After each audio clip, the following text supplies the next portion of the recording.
What's up, Net Soldiers? I'm Ned Alliance. Today I'm doing the top 10 best scenes from the prequels and the originals. So there's going to be a top 20 different scenes here for you guys. I decided to take two older videos I did a couple months ago and combine them into one so people don't have to go searching for both. Now with that said, for more Star Wars videos, please remember to like, subscribe, and turn on notifications for more Star Wars content. But with that said and out of the way, let's jump right in. At number 10, we have Episode 1, The Pod Race. A lot of people like to say this is the best scene in the prequel trilogy. I wouldn't say that. I would say it's a very fun scene. It's completely different from the rest of the film. A lot of people say that this film is just kind of bogged down by more boring dialogue, politics, and all that type of stuff, and the pod racing is the one scene in the entire film that just kind of feels fun. It seems as though George Lucas had fun with this scene, and it's true. You know, you can kind of feel it as the scene moves on from left to right, left to right, left to right, and it keeps on moving. That's the nice thing about it. And I think it's definitely a fun scene and definitely deserves some type of recognition. Now at number 9, we have Episode 2, The Battle of Geonosis. This was a really cool look at what Clone Wars could have been. Now of course we've seen Clone Wars in the TV show, but it would have been really cool to see kind of more land battles in the films too. And although many of the CGI doesn't hold up as well as it did when it first came out, I think it still does a pretty good job of showing what the Clone Wars represents and how the Jedi are now going to be turning from these peacekeepers into these generals. So with that said, I think it does a pretty good job representing what the Jedi are going to go through in the films, the TV shows, the story, the canon, all of it. So I think it just does a good job at that. At number 8, we have Episode 2, Anakin Slays the Tusken Raiders. Now, for me, and I'm sure a lot of Star Wars fans, Attack of the Clones is the weakest Star Wars film. But there are some pretty cool moments sprinkled in within it, and I think this scene is definitely one of them. I like the emotion, the tension, the fact that you can feel Anakin's anger growing. It's almost like the first sign of Anakin truly embracing the dark side. And my only con with this scene is that I wish it was longer. I think it would have been really cool to just see Anakin just going ham, you know, embracing that dark side, but, you know, a man can dream, I guess. A man can dream. At number 7, we have Episode 3, The Battle of Coruscant. Now, I personally feel that Revenge of the Sith gets a bad rap because it's just bundled up as a prequel. It's for sure the best film out of the prequels, and in my opinion, it's one of the best Star Wars movies to date. And I personally feel that the opening scene sets the stage for the rest of the film. We see a much more experienced Anakin and a much more wise Obi-Wan, but they're still having fun while they're destroying droids, which is what they do. Plus, this film came out in 2005, and the CGI used for this space battle is just epic. I personally think it could be held up against the CGI of Rogue One and still look great. And with that said, it's a fun scene that kicks off the movie, so that's it. At number 6, I have Episode 2, Yoda's First Fight. Now I know this particular scene split the fan base. Some people absolutely hated the fact that Yoda used a lightsaber, and to a point I understand why. Yoda was always considered more of a mystical being. He didn't do much fighting, he used the Force more often than anything else. The idea being the lightsaber was only because he was a Jedi and he was supposed to have a lightsaber, that's why he would have one. But in my opinion, I think it was cool to see Yoda use a lightsaber. I mean, like I previously mentioned, sure, he doesn't have to use it, but when it comes down to it, I like the idea of him having one. Because, like I said, he's a Jedi, he should have one. And to be able to go toe-to-toe with Count Dooku, who we just saw wreck Anakin and Obi-Wan's day, that just goes to show how powerful Yoda really is. And although we already knew Yoda was powerful, I like the idea of seeing a representation of that power, and I think that's what we got in this scene. And that's why I have this at number 6. At number 5, we have Episode 3, Anakin Kills Dooku. Now yes, this fight is pretty brief compared to some of the other ones in the franchise. But honestly, for me, I think that's okay, because it wasn't about the fight itself, it was about the impact of what happens after the fight. The repercussions of Anakin using his anger to finish off Dooku. And although I would personally say Anakin made the right choice by killing off Dooku because yeah, Dooku was a dangerous guy, he was unarmed, or perhaps I should say unhanded, because he lost his hands. So it probably wasn't Anakin's best call, especially since he's a Jedi and Jedi don't kill unarmed prisoners. But another really cool part about this scene is that it shows just how far Anakin has come since Episode 2. Think about it, in the second film, he does a pretty decent job taking on Dooku, but once Dooku turns on his power, he just completely wrecks Anakin's day. And in this scene, it shows just how far Anakin has come since that. So not only is this a massive turning point for the story, but it's also a massive turning point for Anakin. And that's why I have it at number 5. Coming in at number 4, I have Episode 1, Duel of Fates. To many fans, this is an epic conclusion to a film that's just kind of meh. And from a certain point of view, I do understand that criticism. In fact, I actually know people today who saw The Phantom Menace in theaters like 10 times just for the fight scene at the end. No joke, that thing was revolutionary. And although some would argue that it ruined the lightsaber fight, I say it improved it. It's truly the first time the Sith have ever really reared their head. And it falls onto the shoulders of Obi-Wan and Qui-Gon to take down Maul. And as we know, I guess I should do spoiler alert, Qui-Gon dies. But luckily, Obi-Wan's able to take down Darth Maul once and for all. Well, until the Clone Wars rolls around and the fans bring Maul back. But then again, Kenobi gets his kill back in Rebels anyways, so whatever. But like I previously mentioned, Duel of Fates raised the bar for a lightsaber fight. It had action, it had emotion, and most of all, it had an epic score. And it all came together to make an awesome scene. And one of the best scenes of the entire Star Wars franchise. At number 3, we have Episode 3, the theater scene. Now, this is the only scene on this entire list that does not have action in it. So you know it's gotta be good. So we have Anakin and Palpatine in this theater, and Palpatine tells Anakin the story of Darth Plagueis. And I personally just love how this scene is played out, because there's so many elements going on in the scene. First, we have Palpatine slowly planting seeds of the dark side in Anakin's mind. Second, we get a little more backstory on Palpatine, and although it doesn't directly say it's him, we can just infer it. And third, Palpatine tells Anakin that a Jedi cannot learn the ability to save people, for only a Sith can do it. Honestly, this is one of the strongest scenes in the entire Star Wars franchise, and there's literally not that much to it. It's just a guy telling a story. But like I mentioned, it's the context of the story and the emotion of the scene that really just drives this entire scene home. At number 2, we have Episode 3, Order 66. This is one of the saddest scenes in the entire franchise in my opinion, for not only does it show the literal death of the Jedi, but also the death of the Jedi Order. Plus, it's truly a turning point for when the dark side has truly prevailed. And when darkness prevails, the light dies. And we can slowly start to feel that light die inside of ourselves as well as we see the Jedi fall one by one.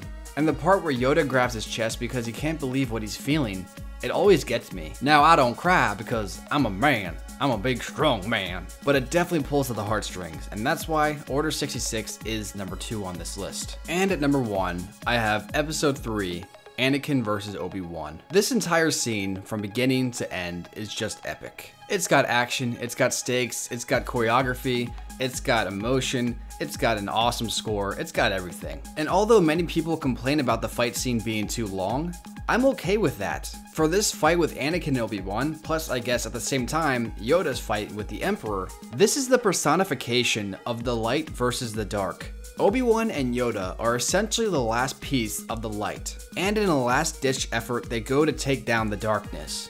But unfortunately, they fail.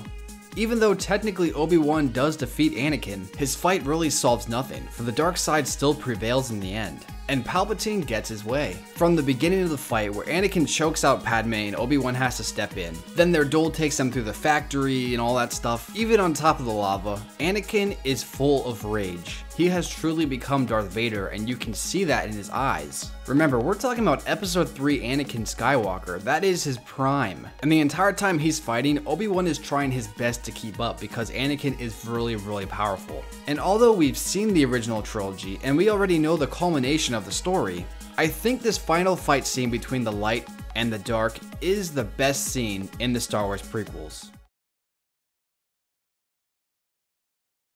Now, when we talk about quality compared to prequels and the originals, you can obviously tell that the originals are better films overall. That doesn't mean that the prequels are awful, like people like to say, but I do think that the originals are better when you compare them as movies. And although my personal opinion likes Revenge of the Sith the most, that's just me. You know, I understand that although Revenge of the Sith is my personal favorite, it isn't the best when we're talking about quality-wise. And with that said, there's a lot of awesome moments in the original trilogy, so I'm going to get my top 10 and put it in this list, so let me know your top 10 in the comments below. But without further ado, let's begin. Starting off at number 10, I have Episode 5, The Battle of Hoth.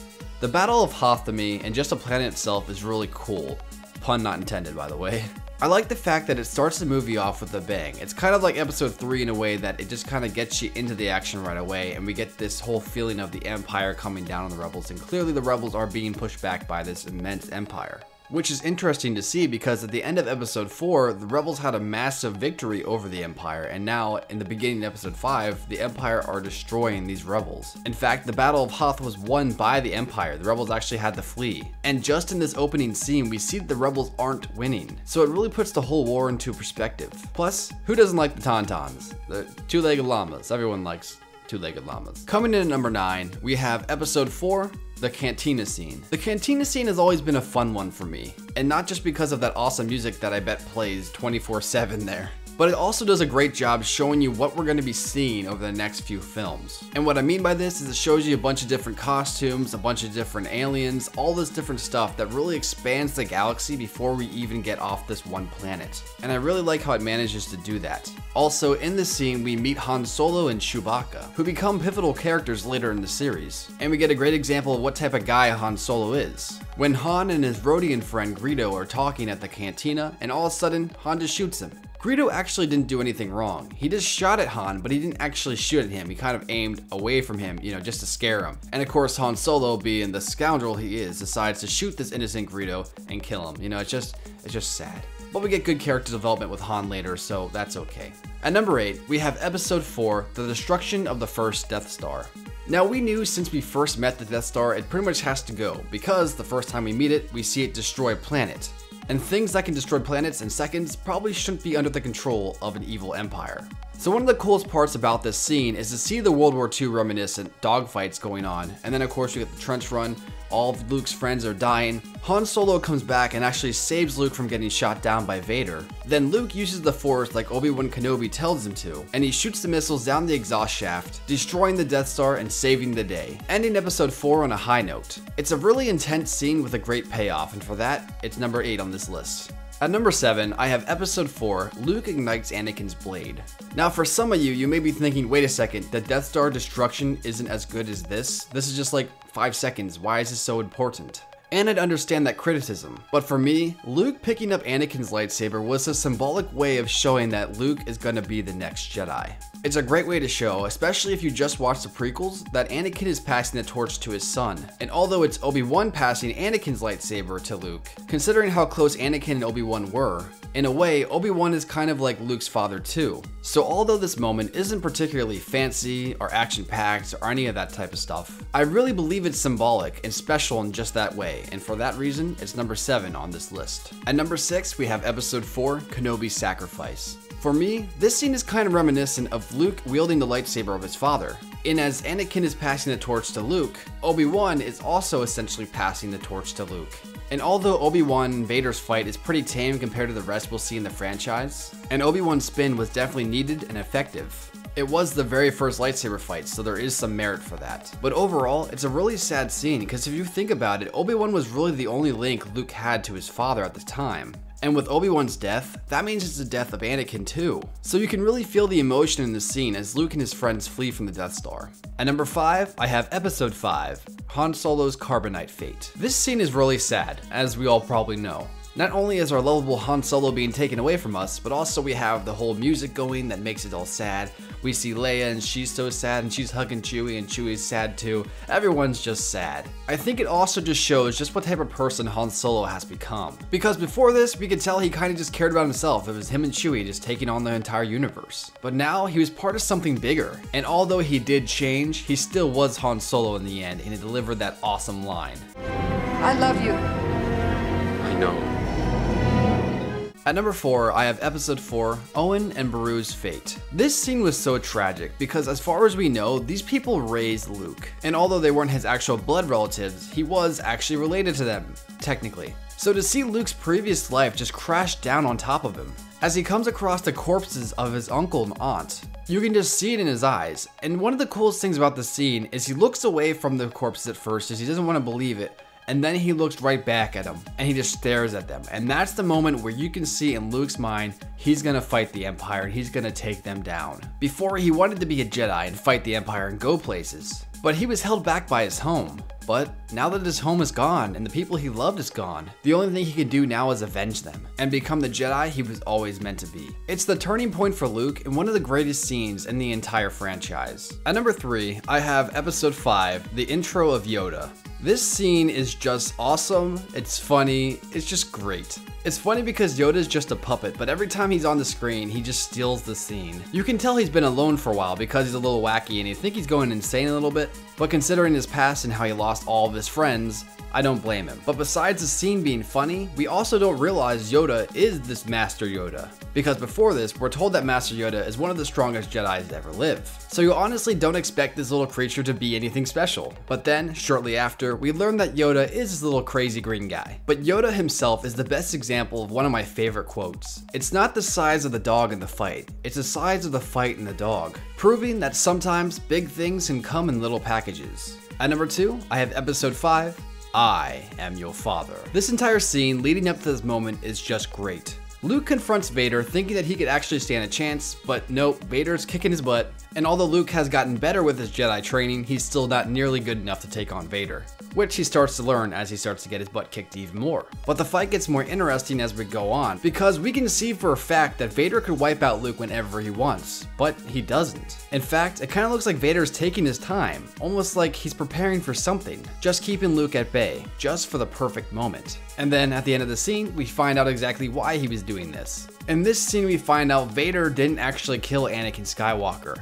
Vader is Anakin Skywalker. And the realization that Luke Skywalker's father is this Dark Lord completely destroys Luke inside as he lets out a screech of anger. And one of the craziest things about this scene is because when Luke got his hand cut off, he was like, ah, my hand. But once he found out Vader was his father, he started to like cry. You know what I mean? Like that is completely different. And that just goes to show just how much this realization was destroying Luke inside. So I think overall, the lightsaber choreography got better. The score was dark and amazing, and the entire scene was done perfect. And that's why it's number 2 on my list. And finally, at number 1, I have episode 6, Anakin's Return. For me, if you're gonna watch the first 6 films in episodic order, if you wanna know the different orders, there's a link at the top of the screen, go check out that video after this one.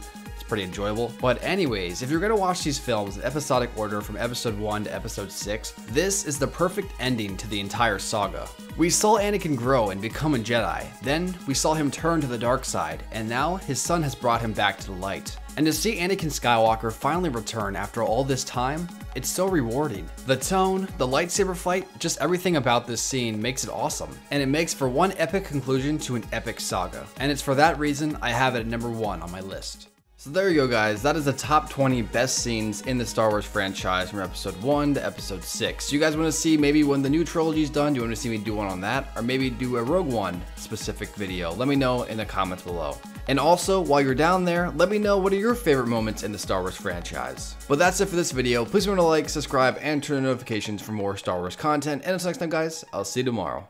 Peace.